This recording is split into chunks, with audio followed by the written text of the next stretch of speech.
Imagine being told that a team of physicists built a wormhole. Not in a science fiction script, not in a theoretical calculation sitting on a whiteboard. A real working model of a traversable wormhole, running on 9 quantum bits inside a refrigerator, chilled to 1/100th of a degree above absolute zero. That's what the press release said. That's what Nature's headline said. And for a few extraordinary weeks in December 2022, that was the story the entire world was hearing. 9 tiny quantum bits, a machine roughly the size of a thumbnail, and inside it, something that looked like the throat of a black hole. Then physicists started reading the actual paper. What followed was slow at first, quiet.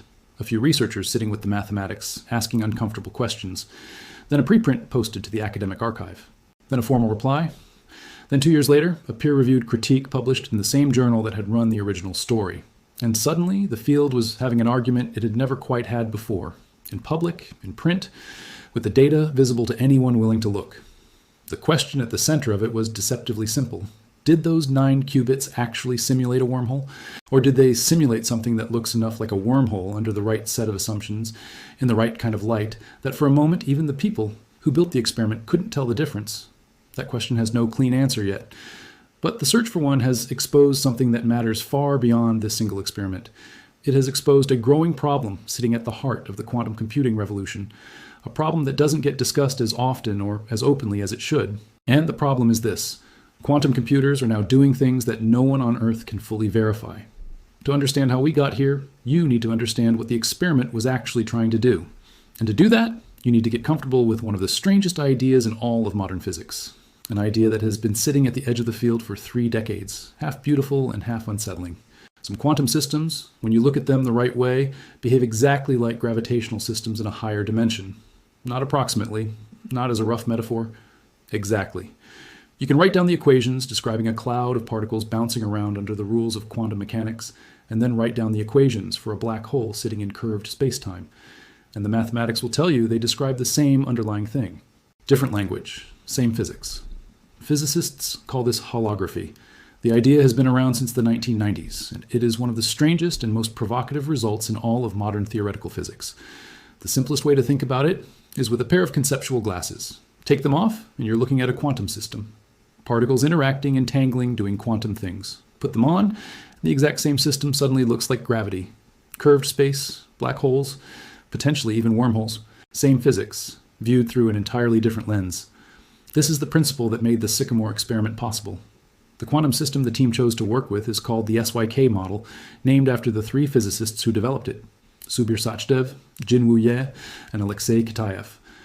It describes a specific kind of soup of particles called Majorana fermions, all interacting with each other in a carefully chosen random pattern. On the surface, that sounds abstract and dry. But the SYK model carries a property that makes it extraordinarily valuable to gravitational theorists. When you put on the holographic glasses and look at the SYK model from the gravitational side, it behaves like a tiny 2-dimensional universe with genuine gravitational physics inside it. You can have black holes in there. You can, in principle, have wormholes. The model doesn't merely resemble gravity. It is mathematically equivalent to gravity in a specific theoretical regime. What makes the SYK model especially striking is that it saturates something called the maximum chaos bound. In 2016, researchers showed that all quantum systems have a speed limit for how fast they can scramble information. This limit is set by temperature and Planck's constant, and it is universal. Every quantum system in nature must respect it. Black holes hit that limit exactly. The SYK model hits that limit exactly. That is not a coincidence. It is the signature of the gravitational connection. Systems that scramble information at the maximum possible rate are, through the holographic dictionary, mathematically the same thing as black holes. The correspondence runs deeper than an analogy. It is a precise mathematical identity. There was one problem. The full SYK model is enormous. To get the gravitational behavior to genuinely emerge, you need hundreds of fermions all interacting simultaneously, producing a vast tangle of interaction terms. No quantum computer in the world can handle that today. Not even close. So the team had to shrink the model down. They used a machine learning algorithm to prune it, stripping away interaction terms one by one, keeping the ones that contributed most to the behavior they cared about, and allowing the algorithm to settle on a stripped-down version they called the sparsified SYK model. By the end of that process, they had something small enough to fit on 9 qubits, just 7 fermions, and a handful of interaction terms. And they argued it was still faithful enough to the original to preserve the gravitational behavior. The machine was Google's Sycamore processor in Santa Barbara, the same chip Google had used years earlier for its quantum supremacy demonstration. The team was serious and experienced. Daniel Jaffrus from Harvard, who had spent years developing the theoretical framework that made the whole experiment conceivable. Maria Spyropoulou from Caltech. Joseph Licken from Fermilab. Alexander Zlokapa, a graduate student at MIT at the time. Hartmut Nevin from Google's Quantum AI group. These were not careless people running a careless experiment. The procedure itself sounds almost like science fiction when you say it out loud. They encoded a single qubit of quantum information into one side of an entangled quantum system. Then they applied a carefully timed coupling between the two sides, a pulse designed to imitate the kind of negative energy that, in general relativity, would prop open a wormhole just long enough for something to slip through. Without negative energy, a wormhole pinches shut. With it, even for a brief moment, a signal can traverse the throat. Then they waited, and then they saw it, a sharp peak in the data. The qubit had vanished from one side of the system and appeared on the other. In the language of quantum information, that's called teleportation. Qubits had been moved between entangled systems before. That part wasn't new. What was new was the interpretation the team was placing on it.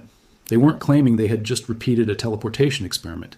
They were claiming that what had happened on those 9 qubits was a working model of a traversable wormhole. In their picture, the qubit hadn't merely been transferred through entanglement. It had fallen into a black hole on one side of a holographic universe, passed through the throat of a wormhole, and emerged from a second black hole on the other. To support that interpretation, they identified 5 specific signatures in the data. 5 fingerprints, they argued, were characteristic of genuine gravitational behavior. The system scrambled and thermalized the way information does when it falls into a black hole. The signal appeared with a small delay of the kind that general relativity would predict for something crossing a curved region of space. The signals emerged in the correct causal order. There was a pattern they called perfect size winding, which they described as the most distinctive gravitational signature. And the coupling between the two sides matched what a negative energy shock wave would produce. 5 fingerprints, all pointing at gravity. On the 1st of December 2022, the result landed on the cover of Nature. The New York Times wrote about it. The Guardian covered it. Quantum Magazine covered it. The Caltech press release called it a first-of-its-kind quantum gravity experiment on a chip. For a few weeks, it genuinely looked as though physicists had finally dragged gravity into the laboratory, and then the cracks started to appear. Physicists reading the paper carefully began asking a question the headlines had mostly glided past. Yes, the 9 qubits had done something. The data was real. No one was disputing that. But what they had actually done, and whether any of it had anything to do with gravity in the way the press release implied, was about to become one of the most uncomfortable debates in modern physics. On the 15th of February 2023, 3 physicists at UC Berkeley posted a paper to the academic archive that nobody at Caltech, Harvard, or Google was particularly eager to read. Bryce Coburn, Thomas Schuster, and Norman Yao. These weren't outsiders lobbing criticism from the fringes. Yao runs a research group at Berkeley that works at exactly this intersection, the place where quantum information and gravity begin to overlap. When the Nature paper came out, his group did what any careful team does. They sat down to work through the mathematics and try to understand how a model that small could possibly be doing what the headlines claimed. What they found was a problem, a significant one. The sparsified Hamiltonian, the stripped-down version of the SYK model that the machine learning algorithm had produced, turned out to have a specific mathematical property. It was fully commuting. To understand why that matters, forget the technical definition for a moment. Think about it as a picture. A real gravitational system, a black hole, for instance, is like a room full of people in a total panic. Everyone is talking over everyone else, bumping into each other, interrupting. Within a few seconds, it's impossible to reconstruct who said what, because the information has been spread across every person in the room simultaneously. That's what physicists mean when they say a quantum system scrambles and thermalizes. It's the behavior gravity is supposed to produce at the quantum level. A fully commuting system is nothing like that. A fully commuting system is more like a room full of people who have agreed in advance to completely ignore each other. They're all in the same room. They're all doing things at the same time. But none of them interferes with anyone else. Every person is running their own quiet, private script. There's no chaos, no spreading of information, no scrambling, just parallel independent processes that never truly mix. That was the kind of system the experiment had actually built after the machine learning pruning was complete. And it created 3 problems, arriving one after the other. The first was thermalization. The original team had listed scrambling and thermalization as one of their 5 gravitational fingerprints, but a commuting Hamiltonian doesn't thermalize. It is structurally prevented from doing so. The pieces don't interact in the chaotic, cross-contaminating way that thermalization requires. So that fingerprint wasn't actually present in the experiment. It only appeared to be, because the signals it produced looked superficially similar to thermalization without actually involving the same physical mechanism. The second problem was the one that stung sharpest: perfect size winding. The pattern the original team had called their clearest, most distinctive gravitational signature, the smoking gun. Kobrin, Schuster, and Yau showed that perfect size. Winding is not a special property of gravitational systems at all. It is something small commuting systems produce routinely as a direct consequence of being small and commuting. The same signal would appear in any system with that mathematical structure, regardless of whether it had anything to do with gravity. The signature the team had built their gravitational case on, the one piece of data they described as the clearest evidence, turned out to be a consequence of the simplification itself. The machine learning process that shrank the model had also generated the pattern the team was citing as proof that the shrinking had worked. Physicists sometimes call this the lamppost problem. You find the pattern where the light happens to fall, not because the pattern is meaningful, but because the simplification that made it visible was also the thing that generated it. The third problem was the teleportation signal itself. When the Berkeley group examined the detailed dynamics of how the signal moved through the system, the timing, the shape, the causal structure of it, the match to what a traversable wormhole should produce was looser than the paper had suggested. The shape was wrong in ways that mattered. 3 of the 5 fingerprints were either gone entirely or badly compromised. The reaction from the broader physics community was quiet, but unmistakable. John Preskill, theoretical physicist at Caltech and one of the most respected figures in the field, said publicly that the evidence for a gravitational interpretation was weakening. Other physicists in the holography community asked a question that would have been unthinkable a year earlier.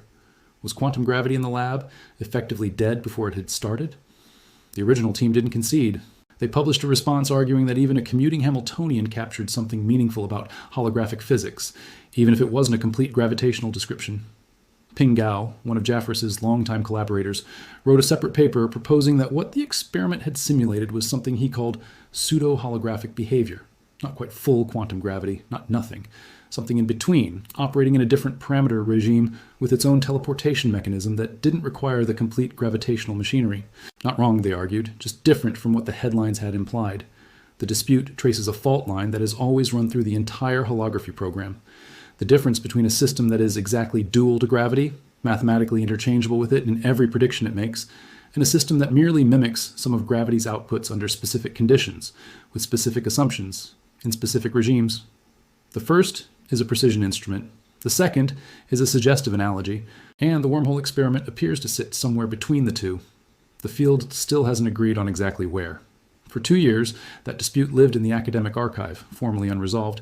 Then in July 2025, Nature did something it rarely does. It published the Berkeley critique as a formal peer-reviewed matters arising paper, sitting alongside an official written reply from the Jeffress team. The original paper was not retracted. It remains in the literature. But attached to it now is a formal statement from another group of physicists saying that 2 of the 5 gravitational fingerprints were not actually present, and the third was an artifact generated by the simplification process itself. The Jeffress team's reply, in essence, acknowledged that many of the processes running on the sparsified Hamiltonian don't have a gravitational description. They maintain that some of them still do. And that is where the formal record currently stands. The experiment ran, the qubit was teleported, the data is real. Whether what happened on those 9 qubits had anything to do with a wormhole in the way the headline said it did is now an open question, with serious formal doubt attached to it in the same pages of the same journal that first made the claim. The most honest summary anyone in the field offers is that the experiment showed something interesting. Whether that something was a wormhole or a clever model that produced wormhole-shaped artifacts is not yet settled. And while the wormhole argument was still working its way toward that formal resolution, something else happened. On a completely different quantum machine, working on a completely different problem, a different team ran an experiment that was in some ways even more unsettling. Not because it was contested. It wasn't. But because of what it was looking at. This experiment wasn't about a hypothetical wormhole inside a toy holographic universe. It was about whether the universe we actually live in might be waiting to collapse. 5,564 qubits. That's the number to hold in your head for this part. The wormhole experiment used 9. This one used 5,564. They aren't the same kind of quantum computer, and they were not trying to answer the same question. The contrast in scale tells you something important about how rapidly this field is moving. The paper appeared in Nature Physics on the 4th of February 2025. The team was led by Alexander Zlokapa at the University of Leeds, alongside colleagues at the Jülich Supercomputing Center in Germany and the Institute of Science and Technology, Austria.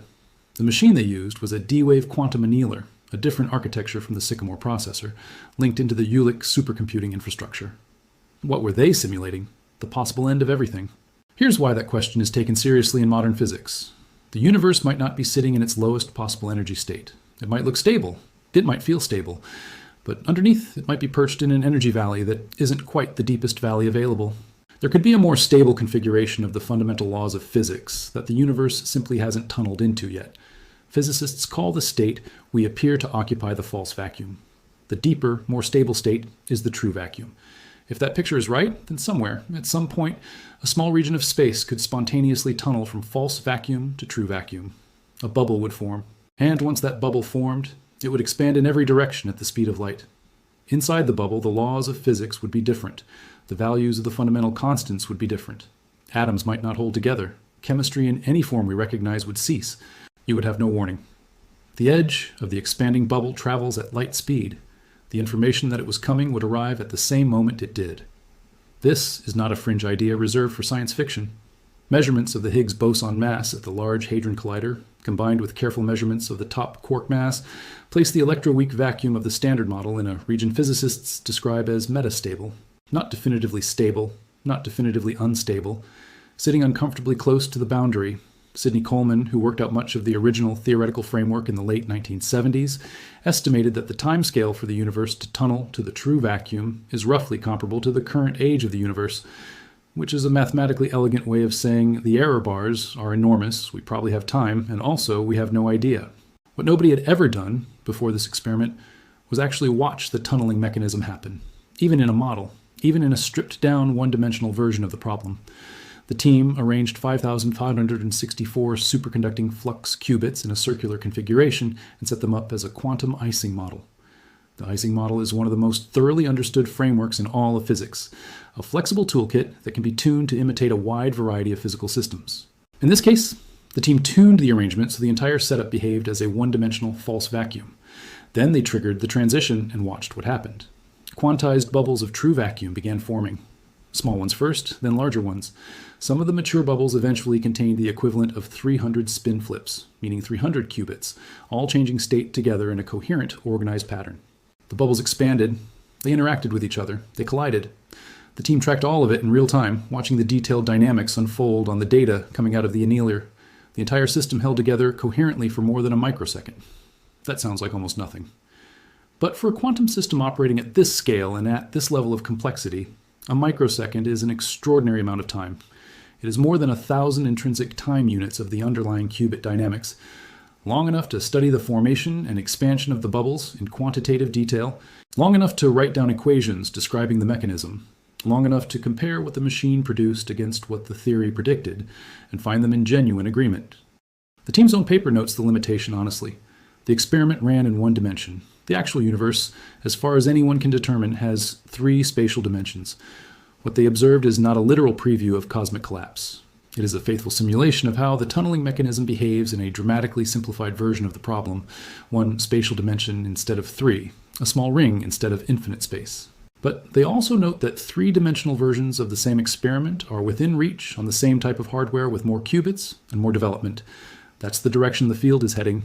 Unlike the wormhole experiment, this one has attracted no serious public challenge. The physics of the Ising model is well understood by a large community of researchers. The bubbles formed exactly as the equations predicted. The dynamics matched. The experiment did what the team said it did. But it still points at the same underlying question. Both experiments, the wormhole that may or may not have been a wormhole, and the vacuum bubbles that were genuinely vacuum bubbles in one dimension, point at the same uncomfortable truth sitting beneath the entire quantum simulation enterprise. And it's a problem that the wormhole controversy finally forced the field to confront in the open. How do you know when a quantum simulation is showing you something real? For most of the history of experimental physics, the answer was simple and reliable. You ran the experiment. Someone else ran it independently. If the results matched, the finding was probably real. If they didn't, someone had made a mistake, and the community went looking for it. Independent replication was the gold standard. It still is for almost everything physicists do. It works for particle accelerators. It works for telescopes. It works for chemistry, materials science, biology, for nearly anything where you can build a second copy of the apparatus and try again. For quantum simulation at the frontier, that is starting to break down. The reason is almost elegant in its cruelty. The entire purpose of running a piece of physics on a quantum computer is to do something a classical computer cannot do. That is the whole point. If an ordinary computer could simulate the full SYK model with hundreds of fermions, or false vacuum decay in a system of 5,000 interacting qubits, you wouldn't need the quantum machine at all. You would just run the calculation on a laptop. The quantum computer earns its place precisely when classical hardware cannot keep up. But that creates a deeply uncomfortable situation. If your quantum simulation tells you something surprising about a wormhole or about how the universe might transition to a lower energy state, how do you check whether the answer is correct? You cannot run the same computation on a classical computer. That was the exact problem you were trying to solve. This is what people in the field call the verification problem. It has been acknowledged quietly for years, sitting in the background of conversations at conferences and in footnotes of papers. The wormhole controversy brought it into the open. Think carefully about what the Berkeley group actually did in their critique. They didn't rebuild the Sycamore apparatus. They didn't run their own 9-qubit experiment. They took the mathematics the original team had used, worked through it carefully on paper, and found that the model wasn't behaving the way the team believed it was. The correction wasn't experimental. It was theoretical. 3 physicists with pencils, working through the consequences of a Hamiltonian, found that 2 of the 5 gravitational fingerprints weren't there. The check that should have happened before the paper appeared on the cover of Nature happened 2 years afterward, in public, in the pages of the same journal. The field had moved faster than the verification could keep up. This pattern has appeared elsewhere in quantum computing. In late 2025, a team at Swinburne University in Australia reported a new technique for validating the outputs of a type of quantum machine called a Gaussian boson sampler, a specialized photonic device designed for one specific kind of calculation.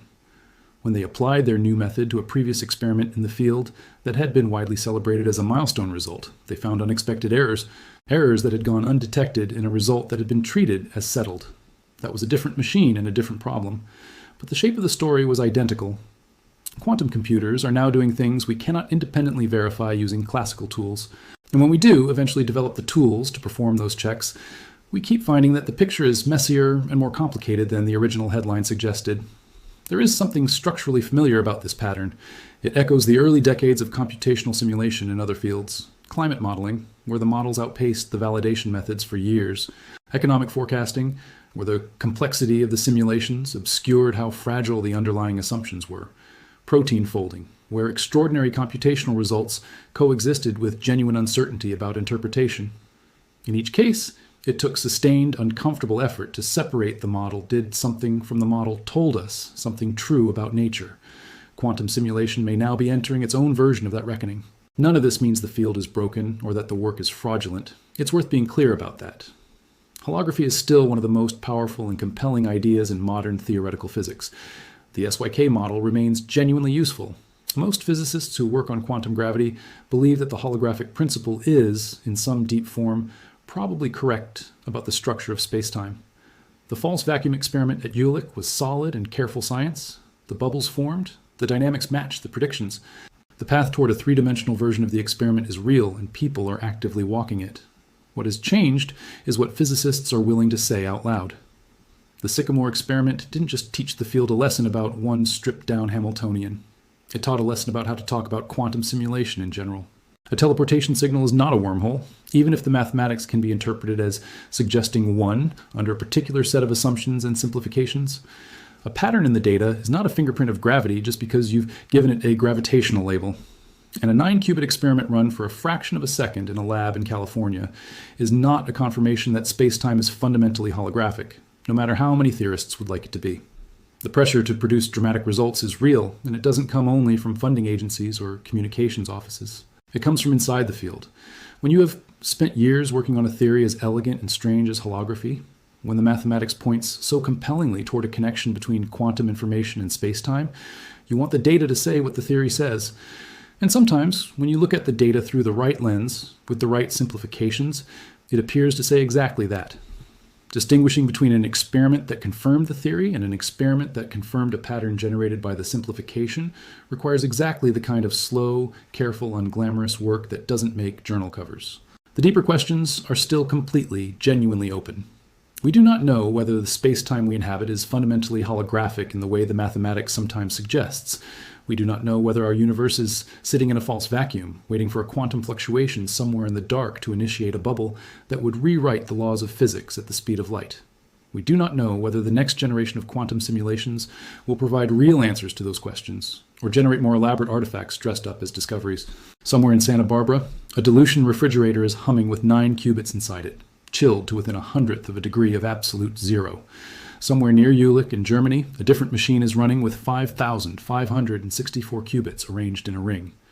In both places, and in labs across the world, physicists are using the rules of quantum mechanics to ask questions that have never been asked in a laboratory. Questions about the shape of space-time. Questions about the stability of reality itself. Questions about whether the laws of physics that allow us to exist are the most stable version available, or whether we are perched on a ledge with no way of knowing when it might give way. Sometimes the answers are real. Sometimes what appears to be an answer is an artifact of the tools, a pattern generated by the simplification rather than by the underlying physics. Sometimes those two things are genuinely hard to tell apart. The wormhole controversy taught the field that lesson in the most public way possible, and the lesson is not over. That is the true story of where quantum simulation stands right now, not the triumphant story of a chip that built a wormhole, or a machine that confirmed the universe is about to collapse. The true story is more unsettling and ultimately more interesting than either of those. It is the story of a science powerful enough to touch questions it has not yet built the tools to fully answer.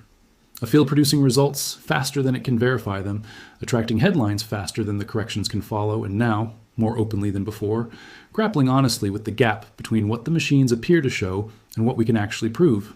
That process of grappling is what science actually looks like at the frontier. It's slow, it's uncomfortable. It plays out in public in ways that are hard to fit in a headline. But it is the process that produces genuine knowledge, as opposed to the appearance of it. The wormhole was not confirmed. The vacuum bubble was real, in one dimension, in a model. The verification tools are still being built. The deeper questions remain fully open. And in labs around the world, in refrigerators humming at temperatures colder than outer space, quantum machines are asking those questions with instruments that didn't exist a decade ago, producing answers the people running them cannot yet fully read. We are learning to listen to physics with ears that have never existed before, learning which signals carry meaning and which are echoes of our own assumptions reflected back at us. Learning, slowly and sometimes painfully, the difference between seeing something new and understanding what we've seen. That gap, right now, is exactly where the most important physics in the world is happening.